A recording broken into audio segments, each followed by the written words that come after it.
يرفع الله الذين آمنوا منكم والذين أوتوا العلم درجات.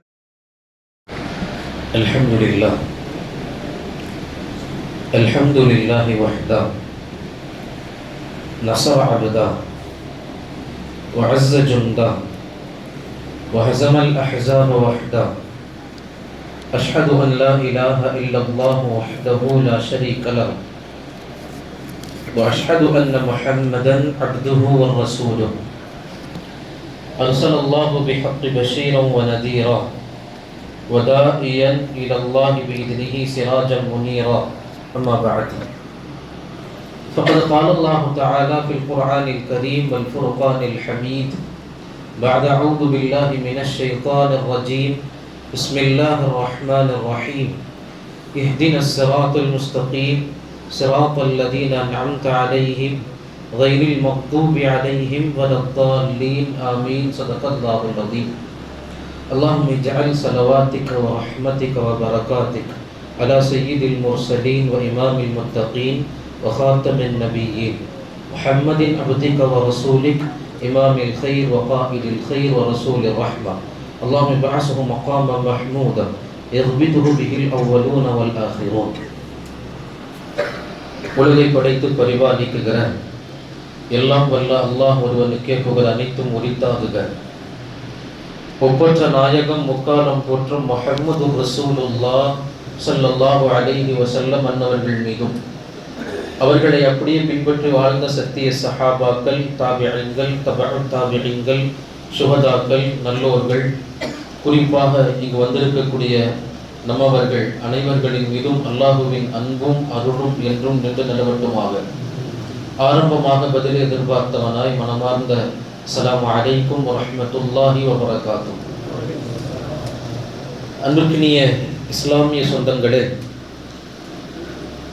ஒரு அற்புதமான இரவை அல்லாஹ் நமக்கு அமல் செய்ய தௌஃபீக்கோடு தந்திருக்கிறார். ஒரு புறம் கவலை, இன்னொரு புறம் மகிழ்ச்சி. கவலை என்ன? இப்போதுதான் ஆரம்பித்தோம் அலிஃப் லாம் மீம். ஒரு மாசம் எப்படி போச்சுன்னு தெரியல, குர்ஆன் நிறைவுக்கு வந்தது. கத்முல் குர்ஆன் துவா எஞ்சி இருப்பது ஒரு 3 நாள். அல்லாஹ்வின் அருள் பாக்கியமான ரமலான் நிறைவு பெற சந்தோஷம் என்ன? அல்லாஹ் ரமலானை பற்றி சொல்கிற போது இது பொக்கிஷம். பொக்கிஷங்கள் எத்தனை வந்தாலும் ரமலான் அளவுக்கு அல்லாஹ் சிறப்பு தருவதில்லை. அப்படிப்பட்ட பொக்கிஷம், கன்ஸ், குவியல் என்று சொல்லுவான். இந்த பொக்கிஷத்திற்குள் அல்லாஹ் ஒரு பொக்கிஷம் வைத்திருக்கிறான். அது லைலத்துல் கத்ர். ரமலானின் பொக்கிஷம் லைலா. அந்த லைலத்துல் கத்ரை தேடி அடைகிற சாவிகள் தான் இந்த 5 ஒற்றைப்படை இரவுகள். 3ஐ கடந்து 4வது லைலத்துல் கத்ர் 27 இன்றைக்குத்தான் என்று வெகுஜன மக்களின் அநேக எண்ணத்தோடு அமர்ந்திருக்கிறோம். அல்லாஹ் கபூல் செய்வானாக. அன்புக்கினியவர்களே, நான் தலைப்பை துவங்குவதற்கு முன்னால் நாம் அமர்ந்திருக்கிற இந்த மஜ்லிஸ் எவ்வளவு அற்புதமான மஜ்லிஸ், நம்ம உட்கார்ந்திருக்கிற இடம், நேரம், இது எவ்வளவு அற்புதமானது என்பதை உணர்ந்தால் இந்த மஜ்லிஸினுடைய கண்ணியம் விளங்கலாம். அன்புக்கினியவர்களே, நான் முன்பு உங்களுக்கு சொல்லியிருக்கிறேன், பெருமானார் ஸல்லல்லாஹு அலைஹி வஸல்லம் ஒரு அற்புதமான ஒரு ஹதீஸ் சொல்வார்கள். மஜ்தமஅ கௌமும் மின் பைத்தின் ஃபீ புயூத்தில்லாஹ். அல்லாஹ்வினுடைய வீடுகளில் இருந்து ஏதேனும் ஒரு வீட்டில் என்னுடைய உம்மத்து எல்லோரும் ஒன்று சேர்ந்து யத்லூன கிதாபல்லாஹ், அவனுடைய வேதத்தை ஓதி, யத்லூன கிதாபல்லாஹ், அவனுடைய வேதத்தை ஓதி, வயததாரஸூன பைனஹும், அவர்களுக்கு மத்தியில் அதனுடைய விளக்கங்களை பரிமாறிக் கொள்கிற இந்த சபை எப்படிப்பட்டது தெரியுமா? இதை சொல்லிட்டு அல்லாஹ் இந்த சபைக்கான 4 சிறப்பம்சங்கள் சொன்னான். முதலாவது, இல்லா நஸலத் அலைஹிமுல் சகீனா, இந்த சபைக்கு அல்லாஹ் தஆலா சகீனத்தை இறக்குகிறான். அது எப்படி? நிம்மதி. உலகம் இன்னைக்கு எந்த வார்த்தையை தேடி ஓடுகிறதோ அந்த நிம்மதியை இந்த சபையில் இறக்குகிறேன் என்று அல்லாஹ் தஆலா வாக்குறுதி தந்தான். இரண்டாவது, அல்லாஹ் இந்த சபைக்கு தருகிற அந்தஸ்து என்ன? வஹஷியத்துஹுர் ரஹ்மா, அல்லாஹ் இந்த சபையின் மீது அவனுடைய அடர்த்தியான ரஹ்மத்துகளை இறக்குகிறான்.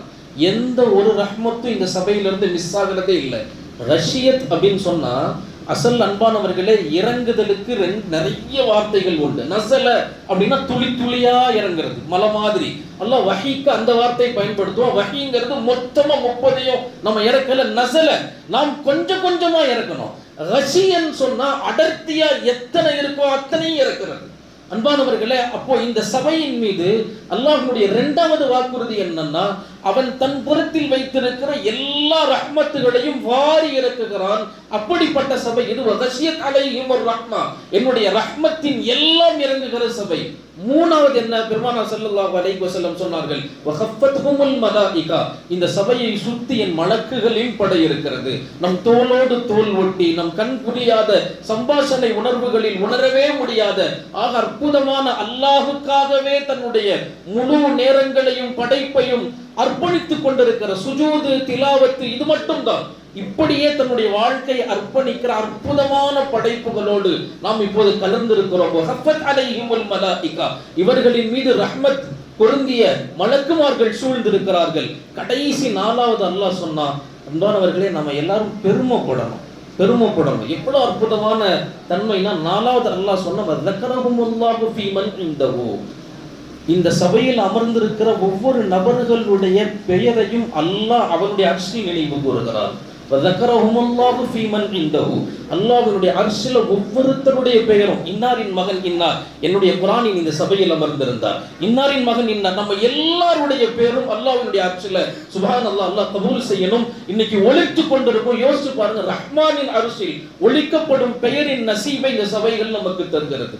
அன்பானவர்கள், இப்படி எக்கச்சக்கமான விஷயங்கள் சொல்லலாம். இந்த சபையினுடைய சிறப்புகள் சொல்வதற்கான நோக்கம் அமருகிற நேரத்தின் மகிமை உணர்வதற்காக வேண்டி. அன்பானவர்கள், இன்னும் ஒரு ஹதீஸ் சொல்றேன். பெருமானார் ஸல்லல்லாஹு அலைஹி வஸல்லம் சொல்லுவார்கள், நம்ம பலமுறை கேட்ட ஹதீஸ், நான் உங்கள்கிட்ட பலமுறை சொன்ன ஹதீஸ். பெருமானார் ஸல்லல்லாஹு அலைஹி வஸல்லம் சொல்வார்கள், என்னுடைய சமூகத்தில் இருந்து ஒரு நபர் அவர் ஒதுவெடுத்து வீட்டில் இருந்து புறப்பட்டு பள்ளிக்கு வந்து ஃபர்தான தொழுகையை நிறைவேற்றிவிட்டு பள்ளியில அமர்ந்திருக்கிற காலம் எல்லாம், ஒரு ஃபர்ல தொழுகை முடிச்சிட்டு பள்ளியில அமர்ந்திருக்கிற காலம் எல்லாம் அல்லாஹ் அவருக்கு என்ன சிறப்புகள் தருகிறான்? அல்லாஹ் அவர் பக்கத்துல ஒரு மலக்கை நியமிச்சு அந்த மலக்கு எதுவரைக்கும் அவரோடு இருப்பார், அவருக்கு துஆ செய்து கொண்டே இருப்பார். எதுவரைக்கும்? மாலம் யுதி ஃபீஹி வ மாலம் யுதிஸ் ஃபீஹி, அவருக்கு துடக்கு ஏற்படாது, ஒது முறியாத வரைக்கும். அதே போன்று அவர் வீணான காரியங்கள்ல ஈடுபடாத வரைக்கும். பயான் நடக்குது, நாம இன்னைக்கான ஸ்டேட்டஸ் என்னன்னு பார்ப்போம், எடுத்து காமிச்சா மலக்கின் இந்த சபையினுடைய ரஹ்மத் உங்களுக்கு கிடைக்காது. அன்பானவர்களே, வீணான காரியங்களில் ஈடுபடாத வரை, ஒது முறியாத வரை, ஒரு ஃபர்து தொழுகை நிறைவேற்றி பள்ளிவாசல்ல சும்மா உட்கார்ந்திருந்தா. நான் இன்னொரு வார்த்தையும் சொல்லுவேன், எனக்கு கொஞ்சம் பயமா இருக்கு. சும்மா உட்கார்ந்து தூங்குனாலும், அப்புறம் எல்லாரும் தூங்கிட்டா அப்புறம் நான் மட்டும் பேசிக்கிட்டு இருக்கணும்ல. சும்மா உட்கார்ந்து தூங்கினாலும் அல்லாஹ் தஆலா அவருக்கு அந்த சிறப்பை தருகிறான், மலக்குகளின் துஆ. அன்பானவர்களே, கொஞ்சம் யோசிங்க. நம்ம எத்தனையோ பெரியவங்களை பார்க்கும்போது ஹஜ்ரத் துஆ செய்யுங்க, அவங்க துஆ செய்யுங்க, இவங்க துஆ செய்யுங்க, அவரை பார்த்தா துஆ செய்யுங்க, எத்தனையோ பேருடைய துஆவை நாம் ஆதரவு வைக்கிறோம். அல்லாஹ் தஆலா இன்னைக்கு நாம உட்கார்ந்து இருக்கிற இந்த அமர்வின் பரக்கத்தினால் யாருடைய துஆவை நசீபாக்குறான்? படைப்புகளின் ஒளியால் படைக்கப்பட்ட அற்புத படைப்பான மலக்குகளின் துஆ. இந்த சபையில உட்கார்ந்து இருக்கிற நேரமெல்லாம் அன்பானவர்களே, அல்லாஹ் தஆலா அந்த நசீபை நமக்கு தருகிறார். அல்லாஹ் அப்படிப்பட்ட கூட்டத்தில் நம்மை இணைப்பானாக. அன்புக்கினியவர்களே, நான் சொல்லிக் கொண்டு வந்தது ரமதான். இது அற்புதம். அந்த ரமதானின் பொக்கிஷத்தை தேடி அமர்ந்திருக்கிறோம். அன்பானவர்களே, நாம் வாழ்கிற இந்த சூழ்நிலை என்பது ரொம்பவும் கடுமையான வாழ்க்கை. ஏன்னா கியாமத்தினுடைய கடைசி அப்படித்தான் இருக்கும். பெருமானார் ஸல்லல்லாஹு அலைஹி வஸல்லம் சொன்னார்கள், ஏதோ ரமதானின் காரணமாக நாம கொஞ்சம் தப்பிச்சிருக்கிறோம். உலகத்துல பல இடங்கள்ல இன்றைக்கு உணவுக்கான திண்டாட்டங்கள் ஆரம்பித்து விட்டன. பல இடங்கள்ல பொருளாதார நசுக்கடிகள் நிலவ தொடங்கிவிட்டன. ஆனால் அன்பானவர்களே, நாம இன்னைக்கு ரமதானால சலாமத்தா இருக்கோம். பல உலமாக்கள், பெரும் உலமாக்கள், அஸ்ஹருடைய உலமாக்கள் கூட சொல்றாங்க, இன்னைக்கு உலகத்துல நிறைய போர் நடக்குது, நீங்க செய்திகளா பாக்குறீங்க. ரமதானின் நாள் அல்லாஹ் தஆலா உங்களுக்கு அதனுடைய அதிதீவிர நெருக்கடியை தராமல் இருக்கிறான். இந்த ரமதான் முடிஞ்சிருச்சுன்னா மக்கள் நீங்க கவனமா இருந்துக்கோங்க, அதனுடைய தீவிரம் உங்களை வந்து தொடலாம்.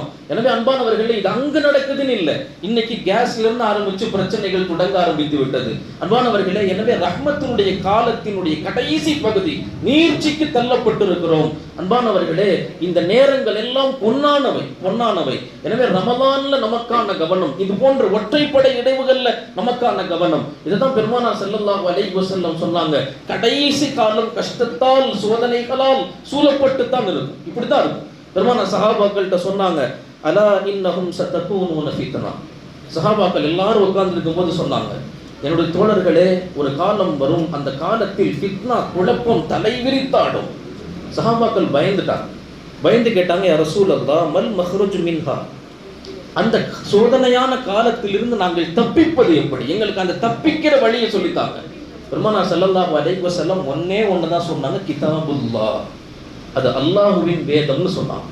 இந்த சோதனையான காலங்கள் வரும், அதுல நீங்க எப்படி தப்பிக்க முடியும்னா கிதாபுல்லாஹ், அல்லாஹ்வின் வேதம் தான் அதற்கான தப்பிக்கும் காரணி. அதை கையில பிடிச்சிருந்தீங்கன்னா நீங்க தப்பிச்சிடலாம்.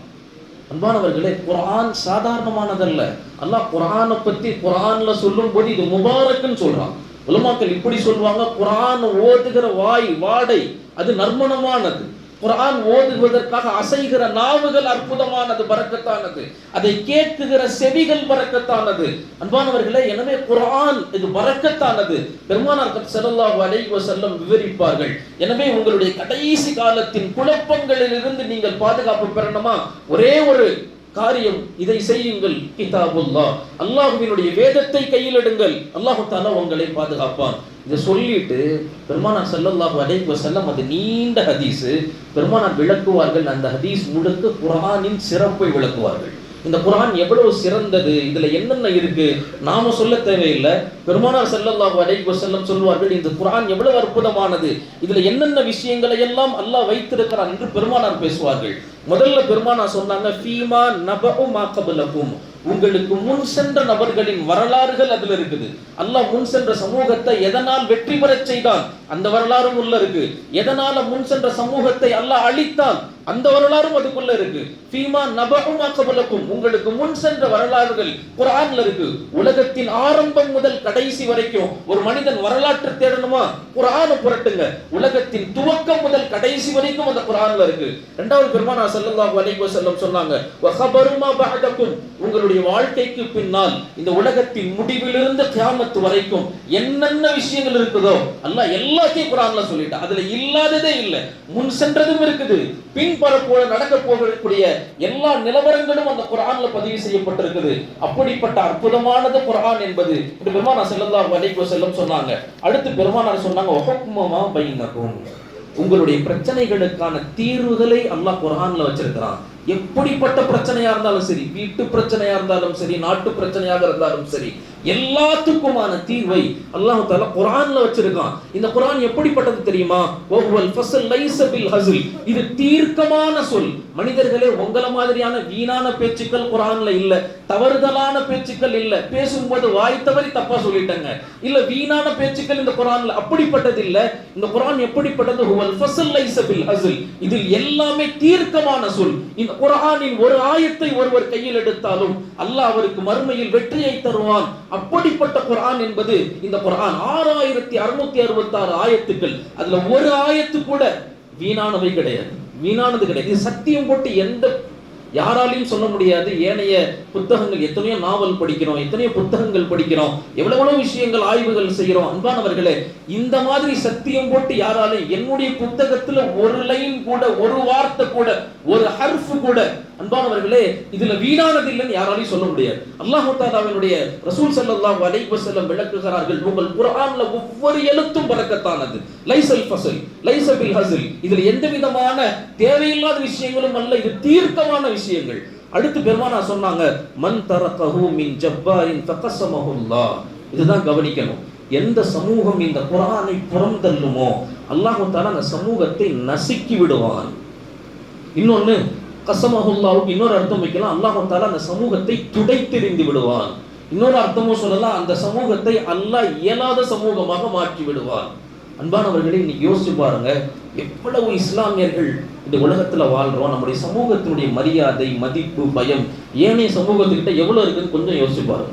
அன்பானவர்களே, இந்த சமூகம் என்னைக்கு குர்ஆனை பின்பற்றுமோ அல்லாஹ் தஆலா இந்த சமூகத்திற்கான வெற்றியை கொண்டு வந்து தருவான். உமர் பின் அப்துல் அஜீஸ் ரஹிமஹுல்லாஹ் அவங்க கடைசியா மரணிக்கும் போது தன்னுடைய மகன்களை நிக்க வச்சு அவங்க 3 செய்தி சொன்னாங்க. அதுல கடைசி ஒரு செய்தி என்ன, உமர் பின் அப்துல் அஜீஸ் சொன்னாங்க, மகன்களே, இதுக்கு முன்னாடி இந்த நாட்டினுடைய 3 கலீஃபாக்களை நான் அடக்கம் பண்ணியிருக்கிறேன். 3 கலீஃபாக்கள். அப்துல் மலிக் பின் மர்வானை நான் தான் அடக்கம் பண்ணேன், என் கையால் அடக்கம் பண்ணேன். அடுத்து சல்மான் பின் அப்துல் மலிக்கை நான் தான் அடக்கம் பண்ணேன். அடுத்து வலீத் பின் அப்துல் மலிக்கையும் நான் தான் அடக்கம் பண்ணேன். இதற்கு அடுத்த கலீஃபா நான் தான் இன்னைக்கு கபருக்கு போகிறேன். ஆனா இந்த 3 பேரினுடைய ஜனாசாவும் உலகத்திற்கு ஒரு பாடம் சொன்னது. இவர்கள் அல்லாஹ்வினுடைய குர்ஆனை புறம் தள்ளிவிட்டு மனோ இச்சைக்கு தகுந்த வாழ்க்கையை வாழ்ந்தாங்க, ஆட்சி அமைச்சாங்க. ஆனா அல்லாஹ் தஆலா அதனுடைய கேவலத்தை கபரினுடைய ஆரம்பத்திலிருந்தே காமிச்சான். இன்னைக்கு வரலாற்றுல இருக்கு. உள்ள கொண்டு போய் நாங்க தான் வச்சோம். அந்த முகங்களை கிப்லாவை முன்னோக்கி திருப்பணும். அந்த முகங்கள் கிப்லாவை முன்னோக்கி திருப்பவே முடியல. எந்த அளவுக்குன்னா முகங்களை திருப்பி அதுக்கு மேல பெரும் கற்களை வச்சு திரும்ப கூடாதுங்கிறதுக்காக வச்சோம். மீறியும் அந்த கற்களை உடைத்து கொண்டு முகங்கள் திரும்பின. அல்லாஹ் அப்படிப்பட்ட கேவலங்களை கொடுத்தான். இன்னைக்கு நான் கபருக்கு போகிறேன், மகன்களே என்னுடைய வரலாற்றை எழுதுங்கள். அல்லாஹ் எனக்கு கபர்ல என்ன தர போறான்? மற்றவர்களுக்கு நல்லவர்களுக்கான அடையாளமாக என்ன ஆக்க போறானா? இல்லைக்கு 3 பேர் அடக்கம் பண்ணனே, இல்ல அதே பேருடைய இந்த சமூகத்தினுடைய கேவலங்களுக்கான அடையாளமா என்ன ஆக்க போறானா என்று தெரியல. என்ன கொண்டு போய் அடக்கும் போது என் அடக்கத்தை வரலாறாக எழுதுங்கள். எழுதுனது மகன். இப்படி யாராவது சொல்ல முடியுமா? என் மௌத்த வரலாறா எழுதுங்க. ஒன்னு இந்த சமூகத்திற்கு கெட்டதற்கான முன்னுதாரணம் நான், இல்லாட்டி நல்லதுக்கான முன்னுதாரணம் சொல்லிட்டு மௌத்தானாரு. எவ்வளவு அற்புதமான வரலாறுன்னா அன்பானவர்களே, கொண்டு போய் வச்ச கபரை தோண்டுனாங்க. அந்த கபர்ல நிறைய காகிதங்கள் இருந்துச்சு. காகிதங்கள் தோண்டும் போது பேப்பர் கிடைக்கிறது சாதாரண விஷயம் தானே. தோண்டி வெளியே போடுறாங்க, யாருமே கவனிக்கல. தோன்றாங்க, மீண்டும் சில பேப்பர்கள், மீண்டும் தோன்றாங்க, இன்னும் சின்ன பேப்பர் கிடைச்சிக்கிட்டே தான் இருந்தது. ஒரு கட்டத்தை ஆயிடுச்சு. என்ன ஒவ்வொரு வாளிகள் ஒவ்வொரு மம்பட்டியிலும் அள்ளும் போது ஒவ்வொரு பேப்பர் வருது. என்ன பேப்பர் அதுன்னு உரிச்சு பார்த்தாங்க. அந்த பேப்பர்ல எழுதி இருந்துச்சா, ஹாதா பராஅத்துல் உமரின் மினன் நார். இப்போது இந்த கபருக்கு வரப்போகிற உமருக்கு அல்லாஹ் தஆலா நரக விடுதலை என்ற சான்றை தந்து விட்டான். எனவே அதற்கான அடையாளங்கள் இவை என்று அந்த கபரில் எழுதப்பட்டிருந்துச்சு. அன்பானவர்களே, இவைகள் உண்மையான வரலாறுகள். அப்புறமா கொண்டு போய் உள்ளுக்குள்ள வச்சாங்க. போன எல்லா சீட்டையும் எடுத்து பார்த்தாலும் இதுதான் எழுதியிருந்துச்சு. அன்பானவர்களே, குர்ஆன் என்னைக்கு நம்முடைய வாழ்க்கையில் அமலாக்கப்படுமோ, அது வீட்டிலையோ நாட்டிலையோ நம்முடைய ஆளுமைக்கு உட்பட்ட பகுதிகளில் நம்ம கடையில குர்ஆனுங்கிறது என்னைக்கு அவைகள் வாழ்வாதாரமாக ஆக்கப்படுமோ, என்னைக்கு வாழ்வியல் வடிவமாக கொடுக்கப்படுமோ, அல்லாஹ் இந்த சமூகத்தை உயிரான சமூகமாக மாற்றுவார். அன்பானவர்களே, குர்ஆனை அசல்ல பாதுகாக்கிறவங்க யாரு ஹாஃபிஸ் தெரியுமா? குர்ஆனை மனனம் செஞ்சவங்க ஹாஃபிஸ் இல்ல, குர்ஆனுடைய சட்டங்களை பேணி வாழ்பவர்கள் தான் ஹாஃபிஸ். நான் சொல்லல. ஹஜ்ரத் அபூ தர்தா ரலியல்லாஹு அன்ஹு அவருடைய மாணவர் அவருடைய மகனை கூட்டிட்டு வந்தார். சின்ன பையனை கூட்டிட்டு வந்து உட்கார வச்சுட்டு, இவருக்காக துஆ செய்யுங்க, என் மகன் இன்னைக்கு ஹிஃப்து முடிச்சிருக்கிறான், முழு குர்ஆனை மனப்பாடம் பண்ணிட்டாரு, இந்த ஹாஃபிஸ் இவருக்காக துஆ செய்யுங்க. அப்போ அபூ தர்தா ரலியல்லாஹு சொன்னாங்களா, லைஸ ஹுவல் ஹாஃபிஸ், இவரெல்லாம் ஹாஃபிஸ். ஹாஃபிஸ்னா யார் தெரியுமா? ஹாஃபிஸ்னு சொன்னா மன் சமிஅ வ அஃபாஅ, யார் குர்ஆனை கேட்டவுடன் அதனுடைய சட்டங்களை தன் வாழ்க்கையாக ஆக்க வேண்டும் என்று உந்தப்படுவாரோ, அதை பேணி பாதுகாத்துக் கொள்வாரோ, அவர்தான் குர்ஆனை பேணிய ஹாஃபிஸ், அவர்தான் குர்ஆனை பாதுகாக்க ஹாஃபிஸ். ஹுவல் காரி, அவர் குர்ஆனை ஓதக்கூடிய காரி ஆவார். எனவே அசல் ஹாஃபிஸ் யாருன்னு சொன்னா, குர்ஆனினுடைய சட்டங்களை தன் வாழ்க்கையில் வடிவம் கொடுத்து பாதுகாப்பவர், இவர்தான் ஹாஃபிஸ்னு சொல்லி காமிச்சார். அன்பானவர்களே, பெருமானார் விளக்குவது மன் தரகஹு மின் ஜப்பாரின் ஃபகஸமஹுல்லாஹ், சட்டங்களை, குர்ஆனுடைய சட்டங்களை உதாசீனப்படுத்தினால் உங்களை இல்லாம ஆக்கிடுவேன், நீங்க இருந்தும் பிரயோஜனம் இல்லாதவர்களா இருப்பீங்க. அன்பானவர்களே, யோசிக்க வேண்டும் எவ்வளவு கனமான வார்த்தை என்று. அடுத்து பெருமானார் ஸல்லல்லாஹு அலைஹி வஸல்லம் சொன்னாங்க, மனிபத்தகல் ஹுதா மின் கைரிஹி அபல்லஹுல்லாஹ், யார் இதை தாண்டி வேற ஒன்றை நேர்வழியினோ, இந்த குர்ஆனை தாண்டி வேற ஒன்றை வெற்றின்னு நினைச்சு உலகத்துல ஓடுவாரோ, அல்லாஹ் தஆலா அவரை வழிகேட்டி கொண்டு போய் சேர்ப்பார். அவர் கடைசி வரைக்கும் ஜெயிக்கவே முடியாது. எந்த விஷயமா இருந்தாலும் சரி, உலக காரியங்களாக இருந்தாலும் சரி, மறுமை காரியங்களாக இருந்தாலும் சரி, இந்த குர்ஆனுக்கு அப்பாற்பட்டது என்னுடைய வாழ்க்கையின் வெற்றின்னு ஒருத்தர் ஃபிக்ஸ் பண்ணி ஓடுனா, அல்லாஹ் அல்லாஹ் அவனை வழிகேட்டில் கொண்டு போய் விடுவான். அவனுடைய வாழ்க்கையில் வெற்றிக்கான எந்த வசந்தமும் கிடையாது என்று பெருமானார் ஸல்லல்லாஹு அலைஹி வஸல்லம் விளக்கினார்கள். அடுத்து பெருமானார் ஸல்லல்லாஹு அலைஹி வஸல்லம் சொன்னாங்க, வஹுவ ஹப்லுல்லாஹில் மதீன், இது அல்லாஹ்வின் உறுதியான கயிறு, இதை யார் பிடித்துக் கொண்டீர்களோ அல்லாஹ் உங்களை பலப்படுத்துவான்னு சொன்னாங்க. உனக்கு பலம் வேணுமா, திராணி வேணுமா, நின்று போராடுகிற தாக்கம் வேணுமா, ஹப்லுல்லாஹில் மத்தீன். குர்ஆனை கையில் எடுங்கள், அல்லாஹ் அந்த பலத்தை உங்களுக்கு நசீபாக்குவார். அடுத்து பெருமானார் ஸல்லல்லாஹு அலைஹி வஸல்லம் சொன்னாங்க, வ திக்ருல் ஹகீம். இந்த குர்ஆன் எப்படிப்பட்டது தெரியுமா? இது ஆகச்சிறந்த ஞான உபதேசம். இந்த மாதிரியான உபதேசத்தை இந்த சமூகத்தில் வேற யாருக்கும் சொல்ல முடியாது. அப்படிப்பட்ட ஞான பல விஷயங்கள் பொருந்திய அற்புத உபதேசம் குர்ஆன், அற்புத உபதேசம் குர்ஆன். நாமளே இன்னைக்கு பல பேருடைய பேச்சுக்களை ரசிக்கலாம், பல பேருடைய தத்துவங்கள் நமக்கு ஈர்க்கப்பட்டிருக்கலாம். ஆனா அசல்ல குர்ஆன்ங்கிறது எப்படிப்பட்டதுன்னா, அல்லாஹ் தஆலாவினுடைய பெருமானார் விளக்குகிறார்கள், அன்பான குர்ஆனை விட ஞானமானது என்று வேற எதுவுமே இல்லை. அப்படி நீங்க யோசிக்கிறீங்கன்னா நீங்க வழிகேட்டில் இருக்கீங்கன்னு அர்த்தம். அதற்கு உமர் ரலியல்லாஹு அன்ஹு மதீனாவிலிருந்து வெளியே வரும்போது அதனுடைய எல்லை புறத்துல வாழ்ந்த பனு நதீர் கூட்டம், யூதர்களின் கூட்டம், அவங்க கூட்டத்தை கடந்து வந்தாங்க. அவங்க அவங்களுடைய மர்கஸ்கள்ல உட்கார்ந்து தௌராத் எழுதப்பட்டிருந்த தௌராத்தை வாசிச்சுக்கிட்டு இருந்தாங்க. அதுல உமர் வந்தாங்க, அந்த தௌராத்தினுடைய சத்தம் கேட்டுச்சு. கிட்டு போய் நின்று கவனிச்சாங்க. நீங்க என்ன படிக்கிறீங்க? நாங்க தௌராத் படிக்கிறோம். இதுல சொல்லப்பட்ட காரியங்கள் அழகா இருக்குது, அதை எனக்கு இன்னொரு தடவை சொல்லுங்களேன்னு சொன்னாங்க. அந்த காரியங்களை அவருக்கு சொன்னாங்க. அவர் எல்லாத்தையும் நோட் பண்ணிக்கிட்டாரு. நோட் பண்ணிக்கிட்டு பெரிய சந்தோஷம். உமர் ரலியல்லாஹு அறிவிக்கிறார்கள், நான் ரொம்ப சந்தோஷத்தோடு மஸ்ஜித் நபவிக்கு வந்தேன். வந்து பெருமானார் கிட்ட அமர்ந்தேன். பெருமானார் கிட்ட என்னுடைய கையில இருக்கிற சீட்டை பார்த்துட்டு பெருமானார் கேட்டாங்க, அது என்ன உமரேன்னு கேட்டாங்க. நான் சொன்னேன், இது தௌராத்தினுடைய அற்புதமான விஷயங்கள். இதுல அல்லாஹ் தஆலா தௌராத்துல என்னென்ன நல்ல விஷயங்கள் எல்லாம் சொல்லி இருக்கிறானோ அதை கேட்டு யூதர்கள் படிச்சுக்கிட்டு இருந்தாங்க, எழுதிட்டு வந்தேன், நீங்க வேணா பாருங்கன்றாங்க. பெருமானார் ஸல்லல்லாஹு அலைஹி வஸல்லம் திரும்பி கூட பார்க்கல. இப்படி அறிவிக்கிறார்கள் ரிவாயத்து. முகம் செவந்து போய் பெருமானார் சொன்னாங்களாம், நீங்க எடுத்துட்டு வந்த தௌராத் இருக்குது, இந்த தௌராத்துக்காக அனுப்பப்பட்ட மூசா இருக்கிறாரு, அவரே இந்த சமூகத்துல வந்து பிறந்தாலும், என்னுடைய குர்ஆனுக்கு பின்னால் வந்து பிறந்தாலும் தௌராத்தை வாசிப்பது தவறு, அவர் இந்த குர்ஆனை தான் பின்பற்ற வேண்டும். அப்படிப்பட்ட குர்ஆனை வச்சுக்கிட்டு பெருமானார் சொன்னாங்க, இந்த குர்ஆனை விட மதிநுட்பமான, குர்ஆனை விட அழகான, குர்ஆனை விட செழிப்பான எந்த கருத்தையும் யாராலையும் சொல்ல முடியாது, உடனே கிழிச்சு போடுங்கன்றான். உமர் ரலியல்லாஹு அன்ஹு கிழிச்சு போட்டான். அன்பானவர்களே, ஒரு சமூகத்துடைய மதிநுட்பம்ங்கிறது குர்ஆன் தான்.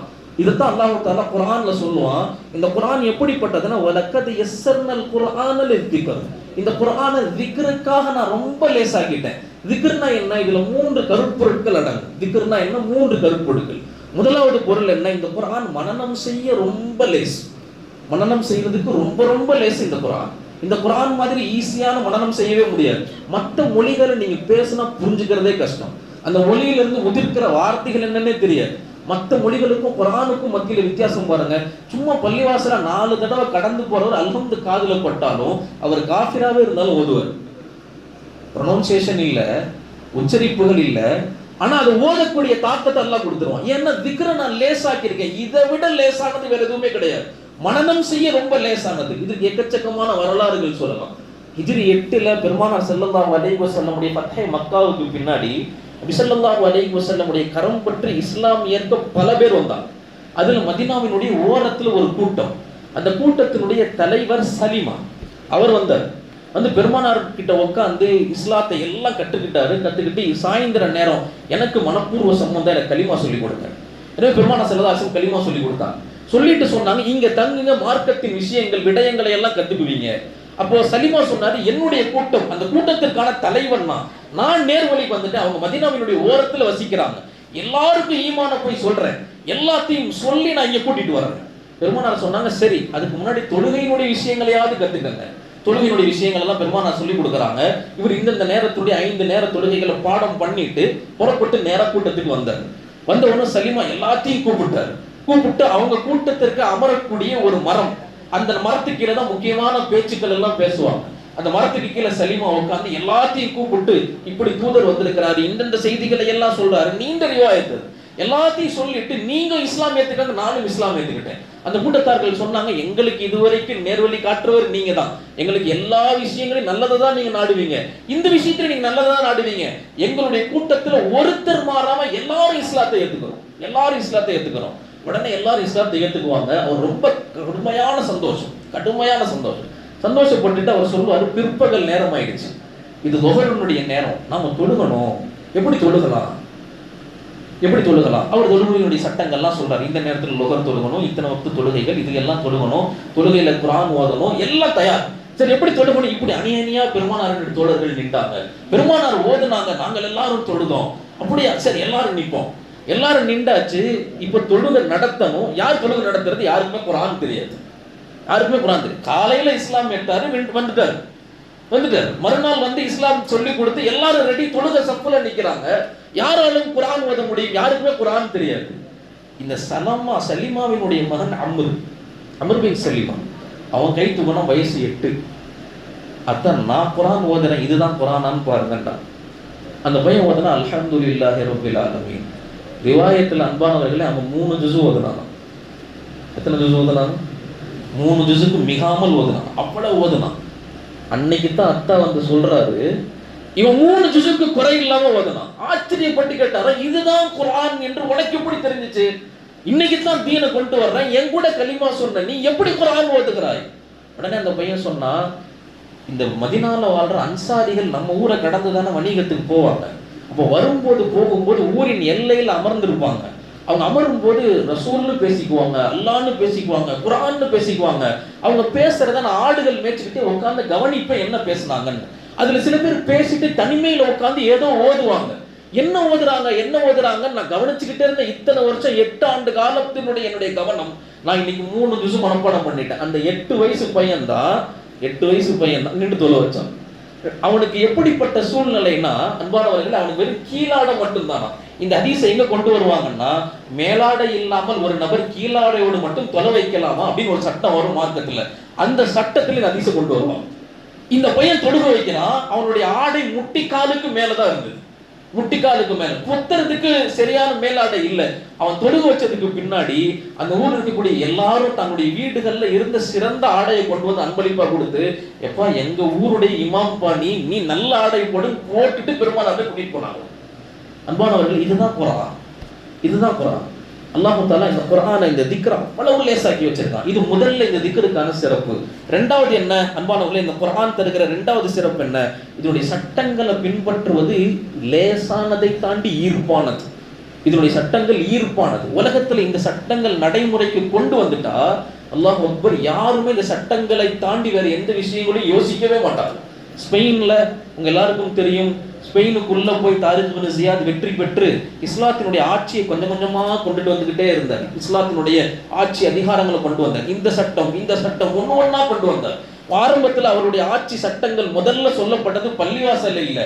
அவர் முதல்ல சட்டத்தை நிறுவனது எங்க நிறுவனார்னா, இஸ்லாமிய ஆட்சியை அவர் கொண்டு வந்து சட்டத்தை சொல்லி கொடுத்த இடம் கடை வீதிகள். இப்படித்தான் வியாபாரம் செய்யணும், இந்த மாதிரி தான் வியாபாரம் இருக்கணும். முதல்ல ஒரு மனிதனுக்கான அசலை கொண்டு வந்து நிர்ணயிக்கிறார். உங்கள் பொருளாதாரங்களை நீங்க எப்படி பேணணும்.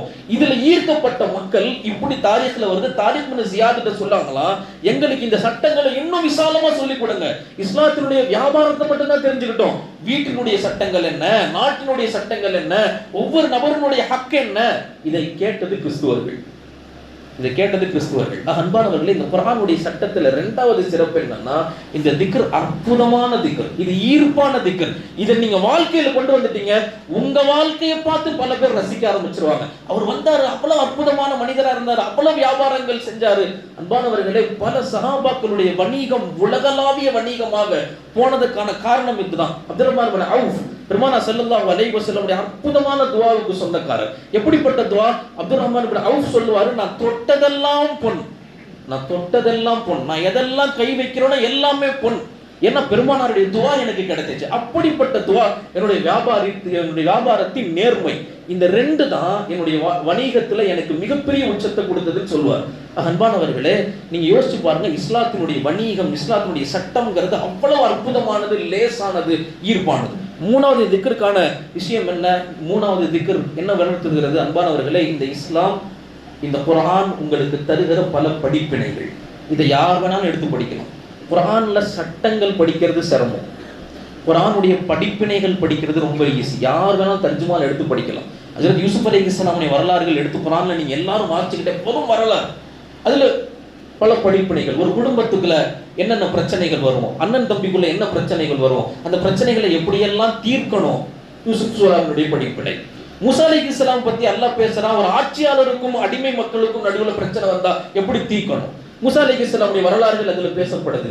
அன்பானவர்களே, இந்த குர்ஆன் இருக்கிறதே அது படிப்பினை. அல்லாஹ் தஆலா இந்த படிப்பினை கண்ணோட்டத்தோடு இந்த குர்ஆனை பார்ப்பவர்களுக்கு பரக்கத் செய்கின்றான். இப்படி குர்ஆனுக்கு திக்ர் என்ற சிறப்புக்கு கீழ் எக்கச்சக்கமான சிறப்புகள் உண்டு. அன்பானவர்கள், நான் சொல்லிக் கொண்டு வந்தது, பெருமானார் ஸல்லல்லாஹு அலைஹி வஸல்லம் சொன்னார்கள், இதைவிட நுட்பமான இதைவிட ஞானமான திக்ருங்கிறது கிடையாது. வதிக்ருல் ஹக்கீம் என்று பெருமானார் சொன்னார். நிறைவாக பெருமானார் ஸல்லல்லாஹு அலைஹி வஸல்லம் ஹதீஸ்ல சொன்னாங்க, ஹுவ சிராத்துல் முஸ்தகீம். எப்பா இதுதான்ப்பா நேரான பாதை.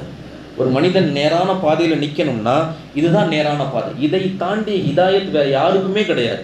ரெண்டாவது, இந்த குர்ஆனை ஒருத்தர் விருப்பம் இல்லாமலே கேட்டாலும் அவருடைய நேரான பாதைக்கு வந்துடுவார்.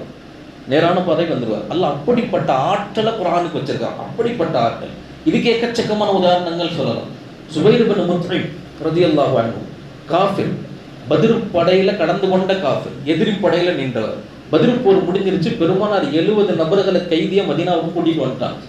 70 நபர்கள் கூட்டிட்டு வந்துட்டாங்க. இந்த 70 நபர்களையும் மீண்டும் மதீனாவுக்கு கூட்டிட்டு போகணும் சிபாரிசுக்காக அங்கிருந்து வந்தவர் தான் சுபைர் இப்னு முத்இம். உள்ள வராரு. மதீனால மக்ரிபுடைய தொழுகை. பெருமானார் ஸல்லல்லாஹு அலைஹி வஸல்லம் தொழுகை வச்சுட்டு இருந்தாங்க. அந்த தொழுகையினுடைய சத்தத்தை கேட்டாரு. நின்று அந்த சூறாக்களை எல்லாம் கேட்டாரு.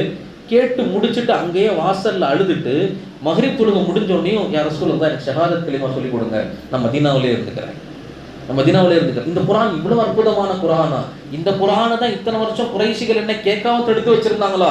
இந்த குர்ஆன்ல இவ்வளவு அற்புதமான விஷயங்கள் இருக்கா? கேட்க கேட்க இனிமையாக இருக்கிறது. எனக்கு இஸ்லாம் சொல்லிக் கொடுங்க, இஸ்லாம் சொல்லிக் கொடுங்க. வெறும் குர்ஆன் மக்ரிபுடைய தொழுகையினுடைய சப்தத்தை மட்டும் தான் கேட்டார். இன்னைக்கும் நாம பள்ளிவாசல்கள்ல பல இடங்கள்ல மக்ரிப் தொழுகைகள் நடக்குது, பல சப்தங்கள் கேட்குது. அது கேட்கிறவங்களுக்கு ஹிதாயத்தா இருக்குது. அன்பானவர்களே, குர்ஆன் எப்போது ஈமானோடு ஓதப்படுகிறதோ அது ஹிதாயத்தாக மாறும். குர்ஆன் எப்போது பின்னாடி நிற்கிறவங்களுடைய ராகத்துக்காக, பின்னாடி நிற்கிறவங்களுடைய சுவைக்காக, எங்களுடைய அஜரத் அவ்வளோ டெஸ்ட் ஓதுவாரு, எங்க அஜரத் இவ்வளோ இன்பமா ஓதுவாரு, எப்படி குர்ஆன் இன்பத்திற்காக, பேருக்காக, புகழுக்காக, கிராத்துக்குன்னு குர்ஆன் மாறிடுச்சோ அதுல ஹிதாயத்துங்கிறது பரவாது. அன்பானவர்களே, ஹிதாயத்தை பரப்ப வேண்டும் என்றால் குர்ஆன் மிகப்பெரிய காரணி, மிகப்பெரிய காரணி. யாருக்கு முன்னாடி குர்ஆன் ஓதினால் மண்டிடாத நபர்கள் யாருமே இல்லை. அன்பானவர்களே, இப்படி எக்கச்சக்கமான விஷயங்கள் சொல்லலாம். நஜ்ஜாஷி மன்னர்கிட்ட போனாங்க. நஜ்ஜாஷி மன்னர்கிட்ட காஃபிர்கள் போனாங்க. உங்க நாட்டுக்குள்ள அத்துமீறி சில விஷமிகள் நுழைஞ்சிருக்கிறாங்க. இபாரத்து இப்படித்தான் வரும். சில விஷமிகள் ரொம்ப மோசமானவங்க. அவங்க இஸ்லாம் என்ற பேர்ல எல்லாத்தையும் அழிச்சுக்கிட்டு இருக்கிறாங்க. யாருப்பா அது? கூட்டிட்டு வாங்கப்பா. கூட்டிட்டு வந்தாங்க. ஜாஃபர் இப்னு அபீ தாலிப் வந்தாரு. அவர் தான் அந்த குழுவுக்கு தலைவர். வந்து சொன்னார், என்ன புது விஷயங்கள் சொல்றீங்களா? இல்ல, நாங்க இருக்கிற விஷயத்த சொல்றோம். என்னுடைய தூதர் சொல்லி கொடுத்தது. என்ன சொல்லி கொடுத்தாங்க? சூரா மரியம் ஓதுங்க. சூரா மரியம். அந்த சூரா மரியம் ஓத ஓத ஓத அன்பானவர்கள் நிமிர்ந்து பார்த்தாங்க. ஜாஃபர் இப்னு அபூ தாலிப் அவர் அழுதுகிட்டு இருந்தார். நஜ்ஜாஷி அழுதுட்டு சொன்னாரு, இது சத்தியமான வேதம். இந்த காஃபிர்களான மக்கா குறைஷிகள் இங்க இருந்து உடனே வெளியே போயிருங்க. இவங்க சொல்றது 100க்கு 100 சத்தியமான வேதம். இவங்க பொய் சொல்லல, இவங்க விஷமிகள் அல்ல. இந்த உலகத்திற்கான நேர்வழி காட்டல்கள் இதுலதான் இருக்குது. எனவே இதை நான் நம்புகிறேன். நான் உங்களை நம்பி இங்க இருந்து அவங்களை வெளியே அனுப்ப மாட்டேன். எனவே நீங்க வெளியே போங்க, அவங்க இங்க இருக்கட்டும் தான். இப்படி எக்கச்சக்கமான வரலாறுகள். அன்பானவர்களே, இந்த குர்ஆன் இருக்குது. இந்த குர்ஆன் மாதிரி ரம்மியமான ஹிதாயத்திற்கான எந்த விஷயங்களுமே இல்லை. எனவே குர்ஆன் அதிகமான முறையில் ஓதப்படணும். குர்ஆன் அதிகமான முறையில் கேட்கப்படணும். குர்ஆன் அதிகமான முறையில் சிந்திக்கப்படணும். ஆனா இன்னைக்கு நம்முடைய குர்ஆன் சார்ந்த சிந்தனைகள் எவ்வளவு இருக்கு கொஞ்சம் யோசிச்சு பாருங்க. அன்புக்கினியவர்களே, இந்த குர்ஆன் தான் ஒரு சமூகத்தினுடைய மாற்றம். இந்த குர்ஆன் தான் ஒரு சமூகத்துடைய மறுமலர்ச்சி. இந்த குர்ஆன் ஒரு சமூகத்துக்குள்ள வந்துருச்சுன்னா அந்த சமூகத்தை எட்டி பார்க்க முடியாத அளவுக்கான உச்சத்துக்கு இந்த குர்ஆன் கொண்டுட்டு போயிடும். அன்பானவர்களே, நான் முன்னாடி கூட உங்களுக்கு சொன்ன இந்த குர்ஆனுடைய சிறப்புல ஒண்ணு, நீங்க கொஞ்ச நேரம் யோசிச்சு பாருங்க. குர்ஆன் எவ்வளவு பெரிய மாற்றத்தை இந்த சமூகத்துல விதைச்சிச்சு அப்படின்னா, அன்பானவர்களே, குர்ஆன் வர்றதுக்கு முன்னாடி வரைக்கும் சஹாபாக்களுடைய அரபுகளுடைய கூட்டத்துக்கு பேர் என்ன? ஜாகிலியாக்கள். ஜாகிலியக்கள் வாழ்ந்த காலம் அது.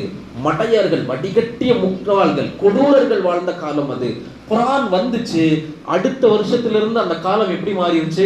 அன்பானவர்களே, கைருல் குரூன், உலக காலங்களிலேயே சிறந்த காலமா மாறிடுச்சு. இதுதான் குர்ஆன். இந்த சிறப்பை வேற யாராலையும் தர முடியாது, குர்ஆனால தர முடியும். அப்ப என்னைக்கு இந்த சமூகம் குர்ஆனை கையில் எடுக்குதோ, குர்ஆனை ஓதுதோ, குர்ஆனை சிந்திக்குதோ, அல்லாஹ் தஆலா அப்படிப்பட்ட மாற்றத்தை குர்ஆனின் மூலமாக தருவான். அன்பானவர்களே, குர்ஆன் ஓதப்படணும். நீங்க யோசிங்க, நம்ம எத்தனை குர்ஆன் ஓதி இருக்கோம்?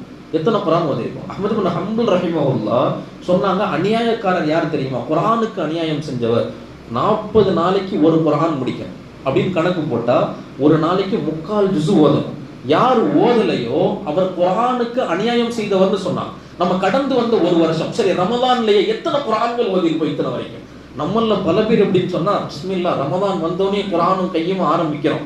இனிமேல் ரமதான் முடியறதுக்குள்ள இத்தனை குரான், ரமதான் முடியறதுக்குள்ள அத்தனை குரான் ஆரம்பிச்சு ரமதான் நாள் பிறை ஒன்றுல ஒரு ஜுசு கடந்திருப்பார். 27 வரைக்கும் ஒரு ஜுசுலேயே இருந்திருப்பார். 27 வரைக்கும் ஒரு ஜுசுலேயே இருந்திருப்பார். லைலத்துல் கத்ரை தேடுறேன்னு இன்னைக்கு பல பேர் வண்டி எடுத்துட்டு வெளியே கிளம்புறான். பள்ளிவாசல் பக்கம் வர்றதே கிடையாது. தொழுகையில லேசா தலையை காமிச்சிட்டு வாங்கடா டீ குடிக்க போலான்னு கடைக்கு போறவங்க தான் திருப்பி சகருக்கு தான் பள்ளிவாசலுக்கு வருவாங்க. நம்முடைய நிலைமைகள் இன்னைக்கு அப்படி. இதுக்கு தான் ஒரு கதை சொல்லுவாங்க. சூழ்நிலை சரியில்லை சொல்லிதான் ஆகும். ஏன்னா நான் இங்கே இருக்கேன், பல பேர் அரசுக்கு ஏறிட்டு இருக்கிறாங்க. அன்பானவர்களே, ஒரு கதை சொல்லுவாங்க. முல்லா நசுருத்தி கேள்விப்பட்டிருக்கீங்களா? முல்லா நசுருத்தி ரொம்ப பெரிய பயந்தாங்கோலி. ஒரு நாள் போருக்கு கூப்பிட்டு இருக்கிறாங்க. புதுசா கல்யாணம் ஆயிருக்கு. மனைவியோட வீட்டில் இருக்கிறாரு. போருக்கு கூப்பிட்டுருக்காங்க. இது வரைக்கும் போருங்கிற பக்கம் கூட போனதே இல்லை. இப்போ இந்த அம்மா வீட்டில் இருக்கு. கதவை தட்டி கூப்பிடுறாங்க. போருக்கு போனோம், புறப்படுப்பாட்டு. மனைவிக்கு முன்னாடி அவமானப்படக்கூடாது இல்லை. பல கணவர்மார்களுடைய குழப்பம் அதுதான். அந்த அம்மாட்ட எப்படியாவது கண்ணியமா இருந்தோம். அது கடைசி வரைக்கும் ஓட்டாலும் பிறந்தாலும் நடக்காது, அது வேற விஷயம். ஆனா அவரு தயாராயிட்டார். மனைவின்னு சொன்னாதான் நம்ம பல பேருக்கு சிரிப்பே வருது. சுபஹானல்லாஹ். அப்ப எவ்வளவு அற்புதமான மனைவி பாருங்க, எல்லாம் நம்ம கொடுத்து. அப்போ உள்ள வந்து கூப்பிடுறாரு, வாங்க போருக்கு போலாம். இந்த அம்மா கிட்ட பிரஸ்டீஜ் இல்ல. சரி, கல்யாணமான புதுசு வேற, இப்பயும் வண்டவாளம் தெரிஞ்சுக்கிட்ட. சரி நானும் வரேன் போங்க. படையிலேயே கடைசி ஆளா போயிருக்காரு. படம் போயிருச்சு. போரெல்லாம் முடிஞ்சு படம் வெற்றியோட திரும்பி வந்துருச்சு. இந்த அம்மா ஊர் வாசல்ல நின்று கணவனை வரவேற்க நிக்குது. எல்லாரும் வந்துட்டாங்க. முல்லாவை மட்டும் காணோம். அவனை மட்டும் படம் முழுக்க தேடிட்டான். கேட்குறாங்க, எங்கப்பா முல்லா? இங்கேருந்து பெறப்பட்டது தான் எங்களுக்கு தெரியும். போர்க்களத்தில் அந்த அடையாளத்தை நாங்கள் பார்க்கவே இல்லை, எங்கன்னே தெரியாது. இப்படி பேசிட்டு இருக்காங்க. அந்த அம்மாவுக்கு பெரும் கவலை. ஏன்னா முல்லாவை காணோமே, கணவர் போயிட்டாரு. தூரத்துல ஒரு குதிரை வருது. குதிரையில ஒரு மூட்டையை கட்டி இழுத்துட்டு ஒரு நபர் வர்றாரு. வந்து யாரா அந்த குதிரைன்னு பார்த்தா முல்லா. பெரிய மூட்டையை கழட்டினாங்க. பார்த்தா 25 பேருடைய கால் அந்த மூட்டைக்குள்ள கிடந்துச்சு. கொண்டு வந்து இழுத்து போட்டாரு. நான் போருக்கு வரலன்னு கண்டிப்பா என்னை பத்தி எல்லாம் பேசியிருப்பீங்கன்னு தெரியும். நான் போருக்கு வந்து எத்தனை பேரை சாட்சிச்சுட்டேன் அப்படிங்கிறதுக்கான அடையாளம் பாருங்க. 25 நபருடைய கால். அசந்துட்டாங்க. இன்னும் ஒரு ஆள் 25 பேரை சாட்சிட்டாங்க. மறுநாள் ஒரு பாராட்டு விழா கண்டிப்பா அவங்க வைக்கணும், வச்சுட்டான். காலையில பாராட்டு விழா நடக்குது. ஊரே திரண்டுருச்சு. முல்லா மாவீரர்னு பேசுறாங்க. கேட்டாங்க முதல் கேள்வி, முல்லா என்னாச்சு? இவ்வளவு அற்புதமான வீரரா நீங்க? இத்தனை நாள் எங்களுக்கு தெரியாம போச்சே. சரி, எல்லாம் சரிதான், ஏன் காலை வெட்டினீங்க? தலையை வெட்டி இருக்கலாமே. அதை ஒருத்தன் யாரோ வெட்டிட்டு போயிட்டான். இதுதான் இருந்துச்சு, அதனால அதை வெட்டிட்டு வந்துட்டேன். நான் போனது தெரியணும் இல்ல, அதுதான் இருந்துச்சு. நம்ம நிலைமை அப்படித்தான். நாம கிளம்பும் போது லைலத்துல் கத்ர் அமல் செய்ய போறோம். நிக்கிறதெல்லாம் டீ கடையில. மறுநாள் காலையில தூங்கிட்டு இருப்போம். எல்லாம் பரக்கத்தை வாங்கிட்டோம் இல்ல. அன்பானவர்களே, இவைகள் யோசிக்கப்பட வேண்டும். குர்ஆனுங்கிறது அப்படிப்பட்ட ரசனையானது. குர்ஆனை என்னைக்கு ஒரு மனிதன் சுவைக்க ஆரம்பிச்சுட்டானோ அல்லாஹ்வுடைய வாழ்க்கையில் அத்தனை பெரும் மாற்றங்கள்ல தரும். இது முதலாவதாக நாம் கவனிக்க வேண்டிய விஷயம். நம்ம கடைசிக்கு வந்துட்டாலும் இன்னும் ரெண்டே விஷயத்தை சொல்லி நான் முடிச்சிருவேன். ரெண்டாவது என்ன தெரியும் அன்பானவர்களே, ஒரு முஃமினுக்கான மிக முக்கியமான குணம். உஸ்தாத் எல்லார்கிட்டே கண்டிப்பா இதை சொல்லுங்கன்னு சொல்றாங்க. என்னன்னா, எல்லாரும் கடைசி காலங்கள்ல அழிஞ்சு போகிற ஒரு அமல். அந்த அமல்ல ஒண்ணு என்ன தெரியுமா? அழிஞ்சு போகும் அமல் துஆ. முஹ்லிஸ்களுடைய துஆ அழிஞ்சு போயிடும். உலகப்பூர்வமான முறையில துஆ செய்யற நபர்களே இருக்க மாட்டாங்க. மீறி துஆ செய்யறதுக்கான ஆட்களே இருக்க மாட்டாங்க. அன்பானவர்களே, இந்த துஆ இன்னைக்கு எவ்வளவு பஞ்சமாயிருச்சு பாருங்க. ஏதாவது தேவைனா, ஏதாவது கஷ்டம்னா எப்பயாவது துஆ. ஒவ்வொரு முஃமினுக்கான அடையாளம் என்னன்னா துஆ செய்யணும். ஏன்னா துஆங்கிறது இபாதத்தினுடைய மிக முக்கியமான அடையாளம். துஆ உச்சபட்சமான இபாதத் என்பது துஆ. எனவே பெருமானார் ஸல்லல்லாஹு அலைஹி வஸல்லம் சொன்னாங்க, இந்த துஆ எப்படிப்பட்டதுன்னா, ஒரு அடிமை தன்னுடைய அடிமைத்துவத்தை வெளிப்படுத்துகிற இடம் துஆ. இந்த துஆல என்ன இருக்கு? ரப்பே, என்கிட்ட எதுவுமே இல்லை, நீ தான் தரணும். இதுல ரெண்டு விஷயங்கள் இருக்கு. முதலாவது, இவனுடைய இயலாமை. என்கிட்ட எதுவுமே இல்லை, இது அப்தியத்துடைய உச்சகட்டம். என்கிட்ட எதுவுமே இல்லை, நீ தான் ரப்பே தரணும். ரெண்டாவது துஆல என்ன இருக்குது? அல்லாஹ்வுடைய வல்லமை. அல்லாஹ் என்கிட்ட இல்லை, என்னால முடியாது, ஆனா உன்னால முடியும். இது துஆவினுடைய மிக முக்கியமான தாரக மந்திரம். எனவே எந்த ஒரு நபர் கை தூக்குறானோ அல்லாஹ் தஆலா கிட்ட அவன் பெருமை குறித்தானவன் என்று பெருமானார் ஸல்லல்லாஹு அலைஹி வஸல்லம் விளக்குவாங்க. இன்னொரு ஹதீஸ்ல பெருமானார் சொல்லுவாங்க, லைஸ ஷைஉன் அக்ரமு அலல்லாஹி அல துஆ. அல்லாஹ்விடத்துல துஆவை விட சிறந்த ஒரு காரியமே இல்லை. துஆவை விட சிறந்த காரியம் இல்லை. எப்போ ஒரு அடியான் கையேந்தி அல்லாஹ் என்ன மன்னிச்சிருன்னு கேட்கிறானோ அல்லாஹ் தஆலா அவ்வளவு சிறப்புகளை தர்றான். ஆனா நம்மளுடைய புரிதல் என்னன்னா, துஆவில் அன்பானவர்களே, நான் கையேந்தணும், ஒன்றும் கிடைக்கவே இல்லை, நானும் இத்தனை வருஷம் துஆ செஞ்சுக்கிட்டே இருக்கேன், பெரிய மாற்றங்கள் எதுவுமே இல்லை, நான் கேட்டது இன்னும் கிடைக்கல, இப்படி சொல்வதை பெருமானார் தடுத்தார்கள். இப்படி சொல்றதை பெருமானார் ஸல்லல்லாஹு அலைஹி வஸல்லம் தடுத்தாங்க. தஅவுது ஃபலம் அஸ்தஜீபு லி, நான் கேட்டேன், அல்லாஹ் எனக்கு தரல, இது தவறுன்னு பெருமானார் ஸல்லல்லாஹு அலைஹி வஸல்லம் சொல்றாங்க. அன்பானவர்களே, நல்லா தெரிஞ்சுக்கங்க. நம்மளை பொறுத்த வரைக்கும் துஆனா என்னன்னா, கையேந்துனா அல்லாஹ் கொடுத்துடணும், அதான் துஆ. யார் யாரெல்லாம் கையேந்தி கொடுத்துட்டாங்களோ அல்லாஹ் தஆலா அவங்க எல்லாம் பொருத்தமானவங்க, கொடுக்கப்படாதவங்க, பொருத்தம் இல்லாதவங்க அர்த்தம் அப்படின்னு நினைச்சு வச்சிருக்கிறோம். இல்லை அன்பானவர்களே, துஆவுக்கு பின்னாடி பல ரகசியங்கள் இருக்குது. துஆவுக்கு பின்னாடி பல ரகசியங்கள். ஒரு துஆ ஏற்றுக்கொள்ளப்படாமல் இருக்கிறதுக்கு 7 ரகசியம் இருக்கு. முதல் ரகசியம் என்ன? துஆ சோதனை. துஆ சோதனை. உலகத்துல ஒவ்வொரு நபர்களுக்கும் ஒவ்வொரு விதமான சோதனை. கணவன் மூலமா, மனைவி மூலமா, ஆபீஸ்ல, பொருளாதாரத்துல, உடல்ல, நோயின் மூலமா, எல்லாத்துக்கும் சோதனை. அதே போல அல்லாஹ் தஆலா துஆவின் மூலமாவும் ஒரு நபரை சோதிப்பான். துஆ ஏற்றுக்கொள்ளப்படாததற்கான முதல் காரணம் இது சோதனை. அல்லாஹ் சோதிப்பான். நீ கேளு, எவ்வளவு நாள் நீ கேட்கறன்னு நான் பார்க்கிறேன். இது உனக்கான சோதனை. ஆனா நீ கடைசி வரைக்கும் என்கிட்ட நிராசையாகாம கேட்டுக்கிட்டே இருக்கிறியா, உன்னுடைய வெற்றி. தபரானில் இப்படி ஒரு ஹதீஸ் வரும், எந்த ஒரு நபர் தன்னுடைய நிறைவேறாத ஆசையை மீண்டும் மீண்டும் மீண்டும் கேட்டுக்கிட்டே இருந்து அல்லாஹ் அதை நிறைவேற்றாம வைக்கிறானோ, அல்லாஹ் தஆலா அவருடைய ஒவ்வொரு துஆக்கு பகரமாக அவருடைய பாவங்களை எல்லாம் அல்லாஹ் அழிச்சுக்கிட்டே வர்றான். அது அவருக்கு தெரியாது, கியாமத்துல தான் அவர் தெரிஞ்சுக்குவாரு.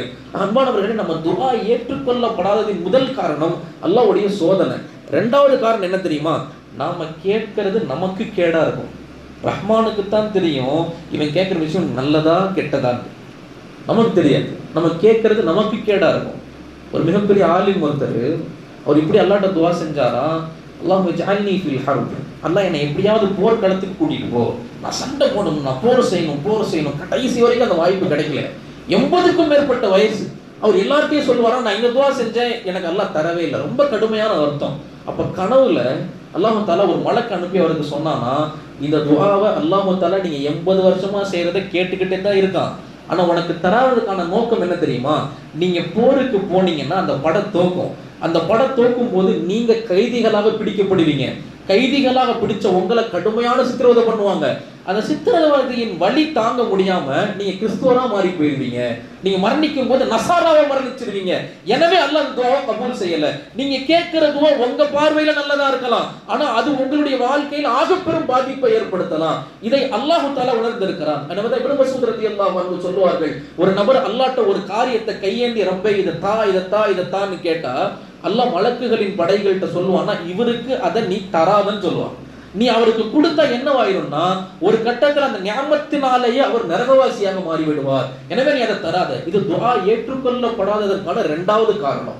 3வது காரணம் என்ன? துஆ ஏற்றுக்கொள்ளப்படாததற்கு அல்லாஹ் தஆலா துஆ ஏற்றுக்கொள்ளப்படாததற்கான 3வது அற்புதமான காரணம் என்னன்னா, அல்லாஹ் தஆலா சில நபர்களை சயீதுகளுடைய அந்தஸ்துல படைச்சு வச்சிருப்பாங்க. பிறக்கும் போதே அல்லாஹ் தஆலா மிக உயர்ந்த பிரம்மாண்ட சொர்க்கத்திற்கு உரித்தானவர்களாக ஷஹீதுகளுடைய, சுஹதாக்களுடைய அந்தஸ்துல அல்லாஹ் படைச்சு வச்சிருப்பான சில நபர்கள். ஆனா அவனுடைய வாழ்க்கையின் அமல்கள் அந்த அளவுக்கு இருக்காது. அவனுடைய வாழ்க்கையின் அமல்கள் அந்த அளவுக்கு இருக்காது. அல்லாஹ் தஆலா இதை பார்த்து, சரி உனக்கு இவ்வளவு அந்தஸ்து வச்சிருக்கிறேன், நீ துஆ செஞ்சு உனக்கு கொடுக்காததின் மூலமாக அந்த அந்தஸ்தை நீ அடைஞ்சுக்க என்று அவர் கேட்கிற துஆவை எல்லாம் அல்லாஹ் தரவே மாட்டானா? ஏன்னா அல்லாஹ் அவருக்கு உயர்ந்த சொர்க்கத்தை அங்க வச்சிருக்கிறான். அதற்கான அமல் இங்க கிடைக்கல. அதற்கு உனக்கு சில விஷயங்களை கொடுக்காம உன்னை ஏங்க வச்சாவது நான் உனக்கு கொடுத்துறேன். இது துஆ கபூல் ஆகாததற்கான 3வது ரகசியம். 4வது ரகசியம் என்ன துஆ கபூல் ஆகாததுக்கு? அன்பானவர்களே, அல்லாஹ்வினுடைய நேசம். அல்லாஹ் சில பேரை நேசிச்சாலும் துஆ கபூல் ஆக முடியாது. என்ன சொல்றதுக்கு? நேசிச்சா கபூல் ஆக முடியாது. நேசிச்சா கொடுக்கணும்ல. கொடுக்காட்டி என்னன்னா அல்லாஹ் சில பேரை ரசிப்பான். சில பேர்கள் கேட்கிற துஆவை அல்லாஹ் தஆலா ரசிப்பான். நீங்க குர்ஆன்ல பாருங்க, ரப்பனா துஆ இருக்குல்ல, ரப்பனா துஆ 40 துஆக்கள். அந்த 40 துஆக்களும் என்ன? அன்பானவர்களே, அல்லாஹ்வினுடைய அடிமைகளான, அடியார்களான தூதர்கள் செய்த துஆ, நல்லோர்கள் செய்த துஆ. அந்த துஆவெல்லாம் எதுவெல்லாம் அல்லாஹ்வுக்கு பிடிச்சதோ அந்த துஆவை எல்லாத்தையும் எடுத்து அல்லாஹ் குர்ஆன்ல கொடுத்து வச்சிருக்கான். இதெல்லாம் எனக்கு பிடிச்ச துஆ, நீங்களும் செஞ்சுக்கங்கன்னு. அப்ப பாருங்க, அல்லாஹ் துஆவை ரசிக்கிறான், துஆ செய்யறவங்கள ரசிக்கிறான். நான் ஒருவேளை இதை கொடுத்துட்டேன்னா இந்த துஆ நின்று போயிடும், இவனை மீண்டும் ரசிக்க முடியாது. எனவே நான் ரசிக்கிறேன், அவன் உட்கார்ந்து கேட்கட்டும், இன்னும் கேட்கட்டும். இது துஆ கபூல் ஆகாததற்கான 4வது அடையாளம். 5வது அடையாளம் என்ன?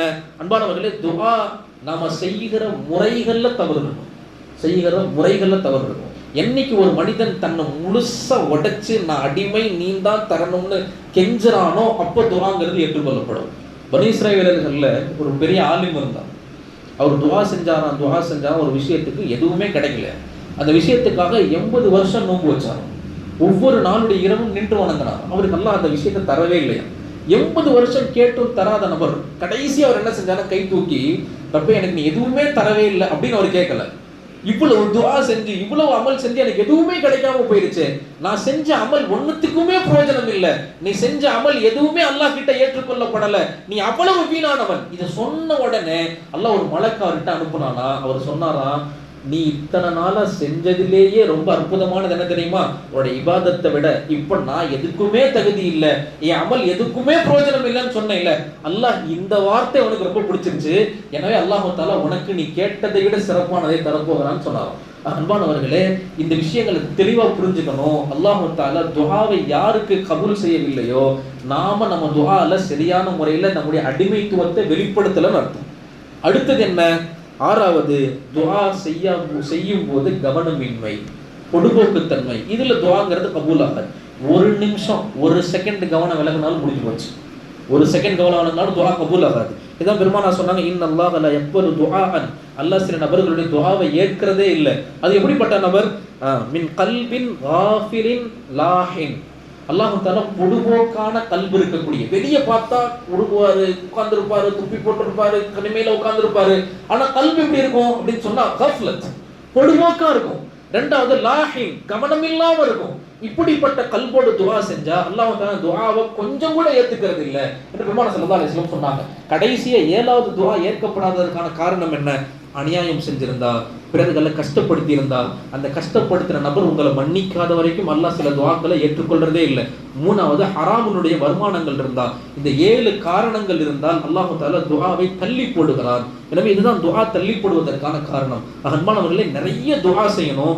துஆ எப்படி செய்யணும், பெருமானார் ஸல்லல்லாஹு அலைஹி வஸல்லம் சொல்லி கொடுத்தாங்க. அழுது அழுது அழுது செய்யணும்.